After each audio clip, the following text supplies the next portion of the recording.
आज के शुभ अवसर पर आजादी के इस पावन पर्व पर स्वतंत्रता दिवस की आपको हार्दिक शुभकामना प्रेषित करते हुए देशवासियों,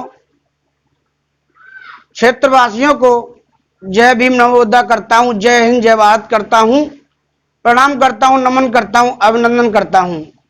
साथियों, 15 अगस्त 1947 को हमारा देश आजाद हुआ था। इस आजादी को दिलाने में हमारे महापुरुषों, विद्वानों, महानुभावों और देशभक्ति की भावना से ओतप्रोत सभी शहीदों को मैं नमन करता हूं, वंदन करता हूं, अभिनंदन करता हूं। सम्मानित साथियों, आजादी का जो सपना परम पूज्य बाबा साहब, शहीद भगत सिंह और चंद्रशेखर आजाद जैसे लोगों ने देखा था, वह पूर्ण रूप में आज नजर नहीं आता है। हालांकि सन 47 से आज तक बहुत कुछ परिवर्तन हुआ है। देश तरक्की की राह पर आया है, आर्थिक रूप से, सामाजिक रूप से, राजनीतिक रूप से और वैश्विक परिदृश्य में भी भारत ने अपनी पूरी भूमिका के साथ अपनी जगह को स्थापित किया है। संपूर्ण विश्व में भारत ने अपनी एक अलग पहचान छोड़ी है। कूटनीतिक रूप से, रक्षा मामलों के रूप से और सहयोग समर्थन के रूप से। आज कोरोना जैसी वैश्विक महामारी के रूप में भी भारत सहयोगी के रूप में अन्य देशों के साथ खड़ा रहा। बात आज मैं करना चाहूंगा आजादी की। जो सपना हमारे पूर्वजों ने, महापुरुषों ने, संतों ने, गुरुओं ने देखा था, वह आजादी आज हमको प्राप्त है या नहीं, मुद्दा यहां पर है। जिस आजादी का सपना हमारे नेताओं ने देखा था, वह आजादी हमें आज मिली कि नहीं मिली, बात यहां पर आती है। परम पूज्य बाबा साहब ने कहा था कि मैं ऐसी आजादी की कामना करता हूं कि यहां से अंग्रेज या बाहरी लोग जाने के बाद भी कोई भी व्यक्ति शोषित प्रताड़ित ना किया जाए। परंतु देखा जाए, जो आजादी का सपना बाबा साहब व अन्य महापुरुषों ने देखा था, उस पर कहीं ना कहीं कुठाराघात नजर आता है। देखिए, आज देश में सामाजिक रूप से, आर्थिक रूप से, राजनीतिक रूप से कहीं न कहीं आजादी का जो आनंद हमें लेना चाहिए वो नहीं मिल पा रहा है। आजादी का मतलब है समानों के साथ समान व्यवहार करना। परम पूज्य बाबा साहब ने संविधान में ऐसे प्रावधान किए, भाग 3 में मूल अधिकार दिए, जिनके द्वारा प्रत्येक व्यक्ति अपनी आजादी का आनंद ले सकता है, उनका उपभोग कर सकता है, उपयोग कर सकता है। परंतु समाज में कुछ ऐसी व्यवस्थाएं विराजमान है जो इस आजादी को भोगने से या उपयोग करने से, आनंदित होने से हमें वंचित करती है। बात की जाए, आज देश के अंदर जाति व्यवस्था ने भी भाई भाई को, अर्थात एक ही धर्म के लोगों को बांट रखा है। जाति व्यवस्था के कारण क्या हम लोग उस आजादी कामना कर सकते हैं जो आजादी हमारे महापुरुषों ने हमको दी थी? ऐसा मेरे विचार से पूर्ण रूप से प्रतीत नहीं होता है। आर्थिक रूप से देखें, जो आर्थिक वितरण है, जो फाइनेंशियल व्यवस्था है, उसमें भी कहीं ना कहीं आपको दोयम दर्जे की बात नजर आती है। हमारा देश गरीब नहीं है, हमारी अर्थव्यवस्था विश्व की 5वीं अर्थव्यवस्था है, परंतु देखा जाए भुखमरी, गरीबी में हमारा देश आज भी अपनी भूमिका अच्छी तरीके से निभा रहा है। मेरा मतलब कहने का यह है, भुखमरी हमारे देश में भी बहुत ज्यादा है, गरीबी भी हमारे देश में बहुत ज्यादा है। इसका कारण यही है कि सामाजिक व्यवस्था, जातीय व्यवस्था, इसी के कारण ही हम अपनी पूरी आजादी का उपभोग नहीं कर पा रहे हैं। इससे भी आगे चलें तो आती है आर्थिक व्यवस्था। कुछ लोगों ने यहाँ के संसाधनों पे यहाँ के खनिज तत्वों पे, यहाँ की संपत्तियों पे इस तरीके से कब्जा किया है, चाहे वो सामाजिक रूप से हो, चाहे वो राजनीतिक रूप से हो, चाहे आर्थिक रूप से हो, कि उसका जो कि गरीबों के कल्याण के लिए नीति बनाती हैं, किसान कल्याण के लिए नीति बनाती हैं, मानव कल्याण के लिए नीति बनाती हैं, परंतु उनका फायदा अंतिम पंक्ति में बैठे हुए व्यक्ति को प्राप्त नहीं हो रहा है। इसके लिए कहीं ना कहीं हम भी जिम्मेदार हैं और आप भी जिम्मेदार हैं, क्योंकि अगर आपको पूरी आजादी का आनंद लेना है तो आपको शिक्षित होना पड़ेगा और संगठित होना पड़ेगा, उसी के साथ आपको संघर्ष भी करना पड़ेगा।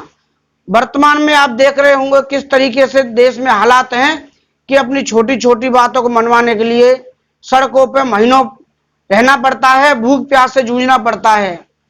क्या यही ऐसा ही लोकतंत्र हमारे देशवासियों को मिलने की कामना थी? ऐसा ही लोकतंत्र हमारे देशवासी चाहते थे या हमारे नेता चाहते थे? उन्होंने कभी नहीं चाहा कि हमें ऐसा लोकतंत्र प्राप्त हो जहां अपनी बात को रखने के लिए भी हमें डर डर कर सहमे होकर रहना पड़े। साथियों, आज देश में जो व्यवस्थाएं हैं उनके खिलाफ आपको अपनी आवाज उठानी पड़ेगी। आपको संवैधानिक अधिकार प्राप्त हुए हैं और मैं सभी देशवासियों से भी अनुरोध करना चाहूंगा कि आपके अंदर जो व्यवस्थाएं आज भी विराजमान है कि मैं हिंदू हूं, मैं मुस्लिम हूं, मैं ईसाई हूं, मैं सिख हूं, ये व्यवस्था अपने मन में रखिए। इसको बाहरी रूप आवरण देने की जरूरत नहीं है, आपको भाईचारा बनाने की जरूरत है। संविधान की प्रस्तावना में सारी चीजें की ऑफ प्रिम्बल्स, संविधान की प्रस्तावना में ये सारी चीजें स्थापित की गई हैं। बाबा साहब ने जो संविधान दिया था वो इसीलिए दिया था कि आप उसका प्रयोग करके अपनी आजादी का आनंद उठा सकें। यहीं मैं अपनी एक बात और कहना चाहूंगा कि 15 अगस्त को आजादी या स्वतंत्रता दिवस मनाया जरूर जाता है, परंतु शोषित, पीड़ित, दलित, दबे कुचले और महिलाओं को जो आजादी प्राप्त हुई थी वह आजादी 26 जनवरी 1950 के दिन प्राप्त हुई थी। या आप ये कह सकते हो कि जिस दिन परम पूज्य बाबा साहब का जन्म हुआ उस दिन ही आजादी का बीज एक धरती में दब गया था और वो अंकुरित होके हमको आजादी दिला गई। अगर संविधान लागू नहीं होता या धार्मिक रूप से जो ग्रंथ थे उनके द्वारा व्यवस्था चलती तो महिलाओं के लिए कौन सा कानून था? आज भी अन्य वर्ग की जो महिला हैं वो परम पूज्य बाबा साहब के बारे में कुछ ऐसा कैसा बोल देती हैं। उन्हें भी पढ़ने की जरूरत है और हमें भी पढ़ने की जरूरत है। हम किसी पे आरोप प्रत्यारोप नहीं लगा रहे हैं, हम अपनी बात को रख रहे हैं कि प्रत्येक व्यक्ति को संविधान का अध्ययन करना चाहिए, उसका पान करना चाहिए, जो भी अच्छी अच्छी पुस्तक है उनका अध्ययन करना चाहिए। कुछ लोग बिना पढ़े लिखे ही किसी भी चीज पर अपनी प्रतिक्रिया व्यक्त कर देते हैं, ये सरासर गलत है। अगर आपको गीता बुरी लगती है और आपने गीता के बारे में कुछ ही बोल दिया तो सबसे पहले आपको वो उसको पढ़ना चाहिए, ठीक है। संविधान के बारे में आपने गलत सलत बोल रहे हैं तो सबसे पहले आपको संविधान का अध्ययन करना चाहिए कि ये सरासर बात गलत है या सही है, कि हम क्या बोल रहे हैं। ऐसी व्यवस्थाएं स्थापित मत कीजिए, क्योंकि बोलने से पहले अध्ययन कीजिए, सोचिए, समझिए। मैं बात करना चाह रहा था कि आज देश में आजादी का जश्न मनाया जा रहा है और इस आजादी को हमको कैसे पूर्ण रूप से प्राप्त किया जाए उस संबंध में। तो मेरे क्षेत्र के क्षेत्रवासियों, खासकर वार्ड नंबर 1 में विराजमान समस्त क्षेत्रवासियों को मैं सूचित करना चाहूंगा और नमन करते हुए, प्रणाम करते हुए, नमन करते हुए अभिनंदन करना चाहूंगा कि साथियों, इस देश को ऐसे व्यक्ति की जरूरत है जो आपकी बात को, आपकी इच्छाओं को आपके अनुसार, आपके समर्थन में,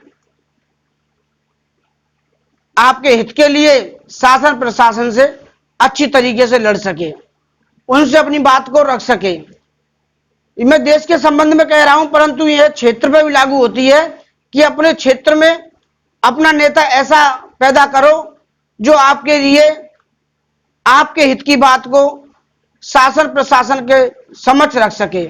उसे यह ज्ञान हो कि संवैधानिक रूप से नगर निकायों के लिए क्या क्या प्रावधान है और जनता के लिए क्या क्या अधिकार दिए गए हैं, वो उन अधिकारों से अच्छी तरीके से रूबरू होना चाहिए,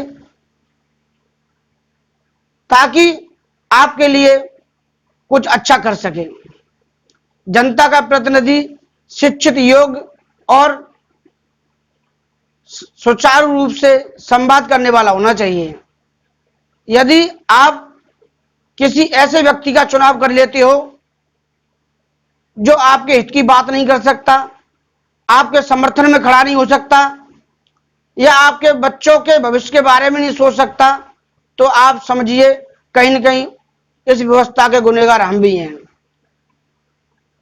सम्मानित साथियों, आज अगर हमको सुदृढ़ और मजबूत होना है तो हमें आर्थिक रूप से ही मजबूत होना पड़ेगा।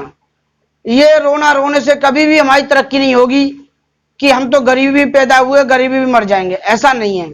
संघर्ष करो, आगे मेहनत करो। अगर जलना है किसी से तो मेहनत के साथ जलो। इस संसार में एक सीधा सा नियम है, अगर आपको अपनी बिल्डिंग ऊंची करनी है, अपनी इमारत ऊंची करनी है दूसरे से, तो दो ही तरीके हैं, या तो आप उसकी बिल्डिंग को गिरा दो तो आपकी बिल्डिंग ऊंची रहेगी, या फिर दूसरे व्यक्ति से सहयोग समर्थन प्राप्त करके उनसे शिक्षा और अपनी दीक्षा लेकर उनका समर्थन प्राप्त करके उनसे भी ऊंची बिल्डिंग बना लो। तो ये जो तरीका है ये सकारात्मक तरीका है, ये ऊर्जावान तरीका है, ये विश्व में संसार को एक करने का तरीका है। तोड़ फोड़ कर अपने आप को ऊंचा उठाना ये कहीं से भी नीतिगत रूप से या संवैधानिक रूप से अच्छा नहीं है। चलिए साथियों, इन्हीं शब्दों के साथ मैं आपसे विराम लेना चाहूंगा। जय हिंद, जय भारत, जय भीम।